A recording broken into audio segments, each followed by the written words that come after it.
Hey guys, a simple video today.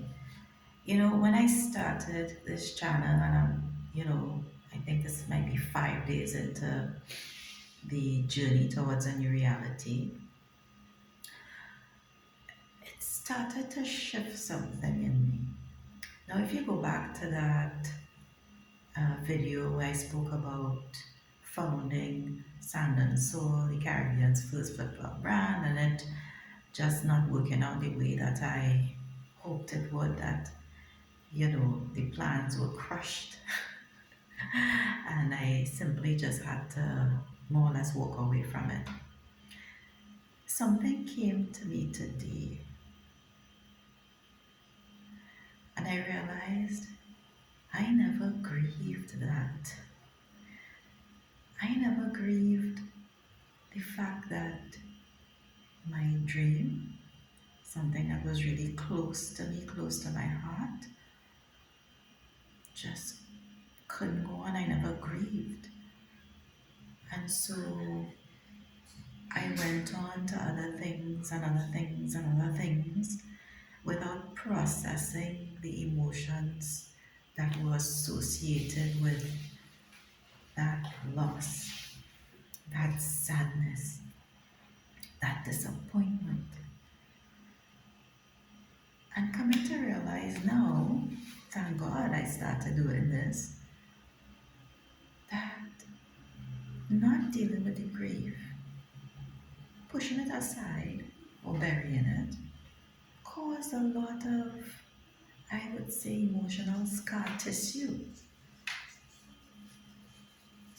Also mental scar tissue, because then you kind of take yourself down a rabbit hole and you think certain things, you know.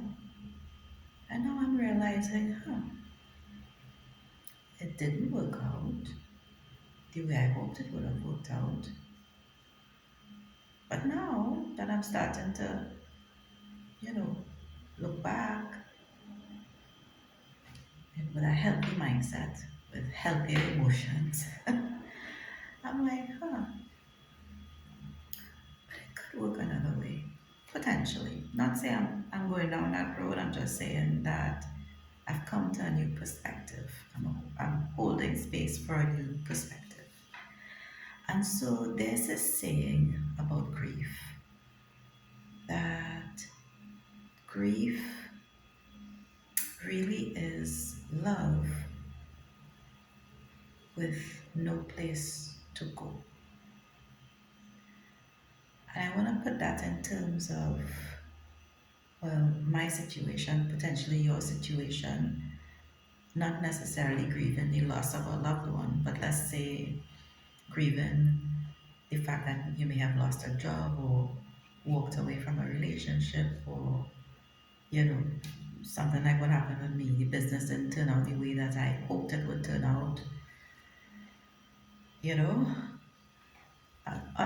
in other words, another representation of loss that leads into transformation. But you must allow yourself the opportunity to grieve, to process the emotions, and to get okay with yourself before moving on. So, grief is love with nowhere to go or nowhere to express it. And so, I want to turn that around now and say, grief is the opportunity to love yourself some more, and love yourself more than you even thought you could love yourself. Because you have to be okay with you. You have to be okay with what happened before you could really successfully transition into what next. Healthy, transition into being a healthier, more grounded you, using the experience as something transformative rather than something destructive. So I just thought I would share that today. It really just came to me, it popped into my head, and I decided let me get it out as quickly as possible so that, I wouldn't forget. And so that's it for today. And I hope it helps somebody. I hope it helps you. If you're going through any sort of grief or disappointment, I hope this helps you. I hope you find solace in it. And I hope that you find the peace that you need to continue and to transition, to transform. Yeah. So take care, guys, and I hope you have a wonderful day today. Bye now.